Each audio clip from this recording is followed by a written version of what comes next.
नमस्कार दोस्तों, मैं हूं सुमन और आप देख रहे हैं डीएलसी प्लेटफॉर्म। फ्रेंड्स, आज की इस स्ट्रीमिंग में हम लोग बात करेंगे राइट ऑफ अरेस्टेड पर्सन। जी हाँ दोस्तों, सपोज कीजिए कोई पुलिस वाला मिस्टर एक्स को अरेस्ट कर लेता है।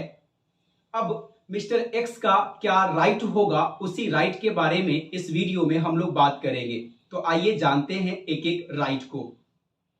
फ्रेंड्स, एक और बात मैं आपको पहले बता दूं, ये जो राइट है ये जानना बेहद इंपॉर्टेंट, न केवल लॉ स्टूडेंट के लिए, ना केवल एडवोकेट के लिए, ना केवल जज के लिए, बल्कि यदि आप सामान्य लोग हैं, यदि आप सामान्य पर्सन है, लेमैन है, तो भी इस राइट को जानने का अधिकार है। क्योंकि जानकारी के अभाव में हम लोग डर से जाते हैं। कई बार आपने सुना होगा कि फलाने को पुलिस ने अरेस्ट करके ले गया, तो अब उस जगह पे क्या होता है, उस समय एकदम डर से जाते हैं लोग कि अब क्या होगा, पुलिस अरेस्ट कर ली, अब क्या होगा, अब तो वो गया काम से। जी नहीं, इसलिए ऐसा आप बोलते हैं और इसलिए आप डरते हैं क्योंकि कानून की जानकारी आपको नहीं है।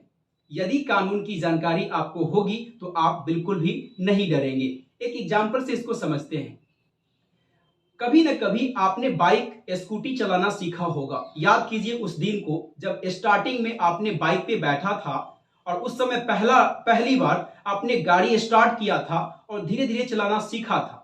अचानक कोई आदमी सामने खड़ा हो जाता था तो आप बिल्कुल से डर जाते थे। क्यों?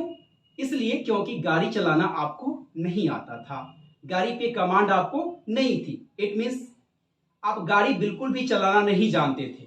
और अभी कोई अचानक सामने खड़ा आ जाता है तो क्या अब भी आप डरते हैं? तो आंसर करेंगे जी नहीं। क्यों? क्योंकि अब आपको गाड़ी चलाना आता है, अब आपकी कॉन्फिडेंस लेवल हाई हो गया है। तो कहने का मतलब ये होता है, यदि आपको जानकारी किसी चीज की हो जाती है, यदि आप किसी चीज को समझ लेते हैं, तो फिर डरने की कोई जरूरत नहीं होती। ठीक उसी प्रकार से मेरा यह कहना है कि यदि लॉ को भी आप समझ लेंगे तो आप बिल्कुल भी किसी भी चीज से नहीं डरेंगे। क्योंकि नॉलेज इज पावर, नॉलेज ही शक्ति प्रदान करती है, वही आपको इंपावर्ड करती है। तो इसलिए लॉ की जानकारी न केवल वकील और जज को, लॉ स्टूडेंट को, बल्कि सामान्य लोगों को भी होना चाहिए। तो आइए स्टार्ट करते हैं इस वीडियो को। फ्रेंड्स, सबसे पहली बात, अगर किसी व्यक्ति को पुलिस ने अरेस्ट कर लिया तो उस व्यक्ति का पहला अधिकार है, वो व्यक्ति ये पूछ सकता है पुलिस वाले से कि आप मुझे किस कारण, किस बिहाफ पे आप मुझे अरेस्ट कर रहे हैं। आपको पूछने का अधिकार है। आप पुलिस वाला से ये क्वेश्चन पूछ सकते हैं कि आप मुझे किस आधार पे अरेस्ट कर रहे हैं। इसकी जानकारी कहां दी गई है? तो इसकी जानकारी संविधान के आर्टिकल 22 क्लॉज 1 में दिया गया है और सीआरपीसी के सेक्शन 50, सेक्शन 50A, सेक्शन 55 और सेक्शन 75 में भी दी गई है। तो ये तो हो गया पहला नंबर का अधिकार। अब अरेस्टेड पर्सन का दूसरे नंबर पर जो अधिकार है वो है जमानत पर छूटने पर सूचना प्राप्त करने का अधिकार।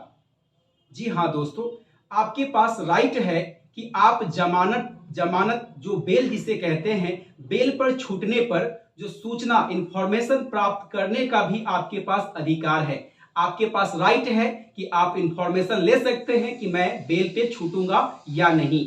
तो इसके लिए सीआरपीसी का सेक्शन 50 क्लॉज 2 में प्रावधान किया गया है। तीसरे नंबर पे जो अधिकार है वो होता है कि यदि पुलिस वाला, याद रखिएगा ये काफी इंपॉर्टेंट है, यदि कोई पुलिस वाला आपको अरेस्ट कर लेता है, तो आप सुनते होंगे ना, किसी पुलिस वाला ने किसी व्यक्ति को अरेस्ट किया, 3 दिन 4 दिन 5 दिन तक रखा अपने कस्टडी में, फिर उसको छोड़ दिया। तो ऐसा नहीं हो सकता। आपके पास राइट दिया गया है कि यदि कोई पुलिस वाला आपको अरेस्ट करती है तो आपको 24 घंटे के अंदर नियरेस्ट मजिस्ट्रेट के समक्ष प्रेजेंट करना होता है। यानी कि यदि कोई पुलिस वाला किसी व्यक्ति को अरेस्ट करता है तो 24 घंटा के अंदर अंदर उस व्यक्ति को पुलिस वाला नजदीकी मजिस्ट्रेट के समक्ष पेश करता है। ये आपका अधिकार है। अगर ऐसा नहीं करता तो आपके अधिकार का हनन हो रहा है।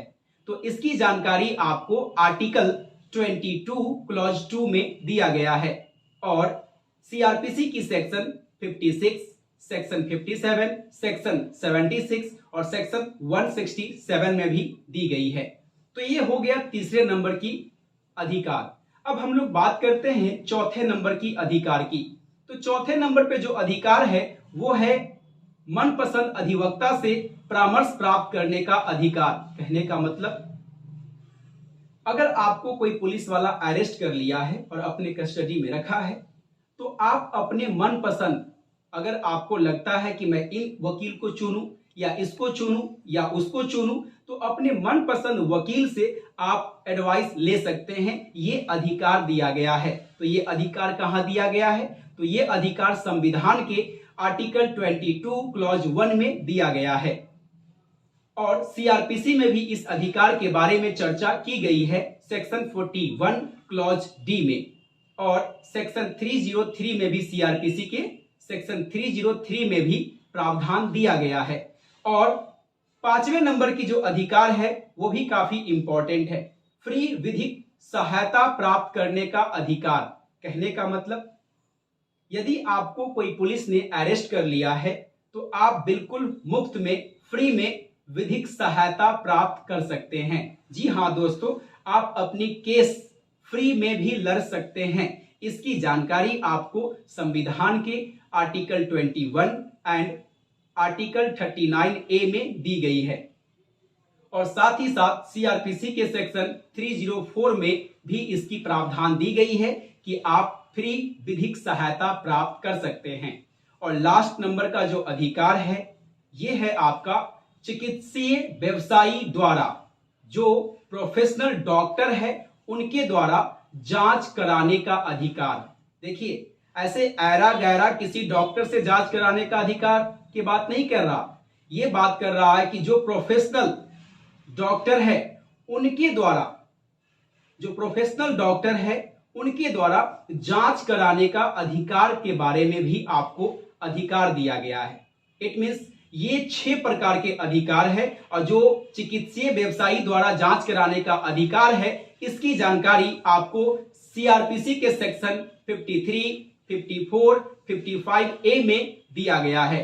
तो इस प्रकार से आपने देखा कि क्या क्या अधिकार दिया गया है यदि कोई व्यक्ति को पुलिस वाला अरेस्ट कर लेता है।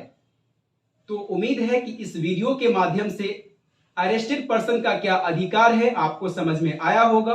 और अगर चाहते हैं इसी प्रकार के और वीडियो प्राप्त करना तो आप अपने channel it means DLC platform को सब्सक्राइब कर सकते हैं, लाइक कर सकते हैं और शेयर कीजिए और कमेंट भी कीजिए कि अगला वीडियो मैं किस टॉपिक पे लेकर के आऊं और किस तरह की जानकारी आप प्राप्त करना चाहते हैं। और इसी तरह के वीडियो और पाना चाहते हैं तो बेल आइकन को जरूर प्रेस कीजिएगा ताकि जब कभी भी मैं नया वीडियो अपलोड करूं तो आप तक इसकी जानकारी सबसे पहले पहुंच सके। तो आज के लिए इतना ही, तब तक के लिए दीजिए इजाजत, फिर मिलते हैं इसी प्रकार के नेक्स्ट वीडियो में। धन्यवाद।